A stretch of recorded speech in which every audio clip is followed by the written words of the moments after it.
events and projects, but I think many of you are location-based, whether you're in the Rocky Mountains or southern Florida or whatever. So, I would really go after some of these corporate things and try to forge some corporate relationships. I think would help you a lot. Real fast, I've got 10 principles for fundraising. I've touched upon many of these already throughout the presentation to now. One, relationships are key.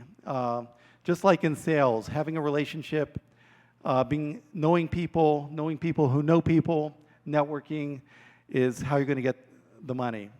And that touched on my second point. Third, I've seen this stated various different ways, 95-5, 80-20, I'll call it the 90-10. 90% of your money is going to come from 10% of the people. You need to bark up the right tree. You need to know how to spend your time wisely. You need to have some sensitivity where you're reaching a dead end, so you don't wear out your welcome. You don't appear as someone who is, just grinding away, and you actually hurt more relationships doing that. So know when to stop and have some sensitivity where it does seem like you're making progress and moving ahead. You need to demonstrate vision and competence. That comes back to my earlier comments on your mission statement and your vision. Being able to present what you're doing very quickly, very crisply, and then being able to demonstrate, back it up with some results. Being able to say that you reached 10,000 kids this summer with the gospel and had 1,000 making life-changing decisions for Jesus Christ is very demonstrative. Which ties right into 6, showing fruitfulness. Again, people like to give to successful enterprises. So once you have a track record and can show success, that helps you get money. Immersion opportunities. Sometimes all the talking that you do just doesn't get you anywhere, but you show somebody what you do is very, very powerful.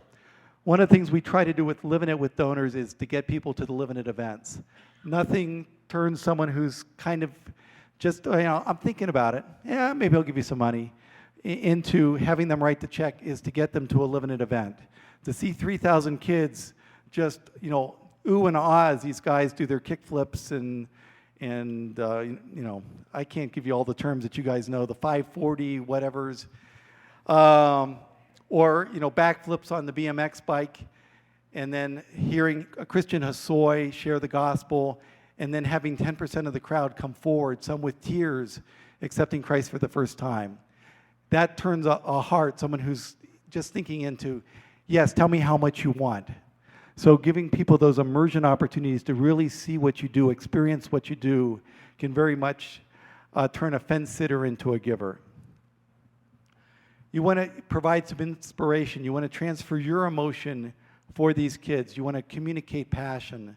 The immersion opportunity does it very, very quickly, but you have to do it in all your communications, whether it's a video, whether it's some sort of written appeal piece, whether it's an e-blast. Don't be hesitant to ask, and ask. One of the things you'll find out very quickly is if you don't ask, you're not going to get anything. Well, occasionally the Holy Spirit will move on folks. I've heard of a number of occasions where people, have been praying about $5,000 and suddenly a $5,000 check appears in the mail. But that tends to be the exception. So, if you don't ask, you tend to not get. And finally, express appreciation. If you get that gift, and the level depends upon the size of your ministry, write a thank you note, do a thank you telephone call. Be sure to express appreciation, how much this $250 check means to you, how you and your ministry are being blessed by it. I've tried to cover a lot of material. A lot of what I presented here, I think I covered about 4 of our typical evangelism conference topics in about 20, 25 minutes that we would take about 4 hours to present. So I want to just give you an overview. I know you all are at various stages of ministry. Some of you are church-based. Some of you have your own 501c3s. Just wanted to give you a broad overview.